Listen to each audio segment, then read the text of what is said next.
La frontera sur del país está en llamas ante la creciente violencia de los grupos criminales y del grupos del crimen organizado, que tanto en Chiapas como en Guatemala actúan casi en la impunidad. Hay asesinatos, viviendas quemadas, desplazados. Es lo que se vive todos los días y las autoridades simplemente parecen no aparecer. Ayer hubo por lo menos 6 muertos en distintos enfrentamientos en una disputa entre bandas cercanas al cártel de Sinaloa y el Jalisco Nueva Generación. Pero esa lucha entre bandas se traslada a la gente, que ve cómo se pierden sus viviendas, sus tierras, aumenta la población indígena desplazada y los grupos políticos y hasta los grupos armados de ayer se han ido diluyendo o transformándose en los grupos criminales de hoy.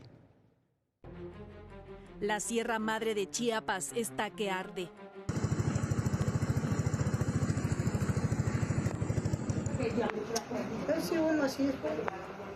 La región al sur del estado, que se extiende hasta Guatemala, es el centro de disputa entre grupos del crimen organizado.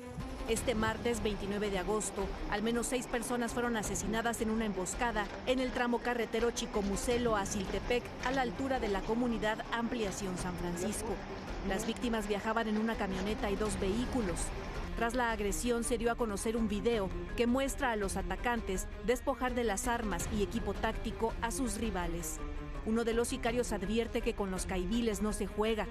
Estos sujetos son miembros del grupo criminal El Maíz, aliados del cártel Jalisco Nueva Generación, mientras que las víctimas son integrantes del cártel de Sinaloa, facción liderada en Chiapas por Jesús Esteban Machado Mesa, el Güero Pulseras. En Chiapa de Corzo, El Parral y Villacorso, habitantes reportaron una intensa movilización de camionetas con hombres fuertemente armados, mientras que en comunidades aledañas se registró la quema de tráileres, bloqueos y enfrentamientos. Ante el incremento de los hechos violentos, la Secretaría de Educación Estatal no ha permitido el regreso a clases de educación básica en 4 ayuntamientos limítrofes con Guatemala. Se trata de Parral, Altamirano, Frontera Comalapa y Comalapa. Chiapas es un territorio estratégico para el crimen organizado por su ubicación geográfica, ya que representa un puente de conexión entre el sur y el norte del continente a través de 700 kilómetros de frontera con Guatemala. La violencia generada por los grupos criminales ha provocado el desplazamiento forzado de miles de personas.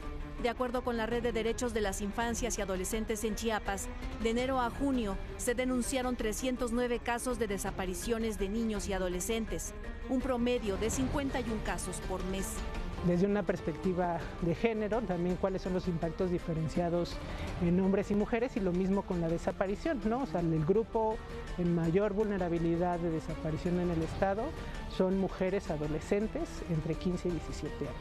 A estas desapariciones se suma el reclutamiento de jóvenes que son arrebatados de sus familias por los criminales. Desde hace años, pobladores de los Altos de Chiapas han denunciado desapariciones, asesinatos y despojo de tierras. Aseguran que en la violencia intervienen poderes políticos, grupos armados y el crimen organizado. Organizaciones de derechos humanos señalan que en el caso de Panteló, la violencia está ligada a la familia de caciques Los Flores, quienes estarían detrás de grupos de choque. Su interés en la zona gira en torno a las rutas para actividades ilícitas como la trata de migrantes, además de tráfico de armas y drogas desde la frontera. Chiapas es uno de los 9 estados que en 2024 tendrán elecciones. Se elegirá gobernador, 40 diputados, así como la renovación de 124 ayuntamientos. Para ADN 40, Fuerza Informativa Azteca.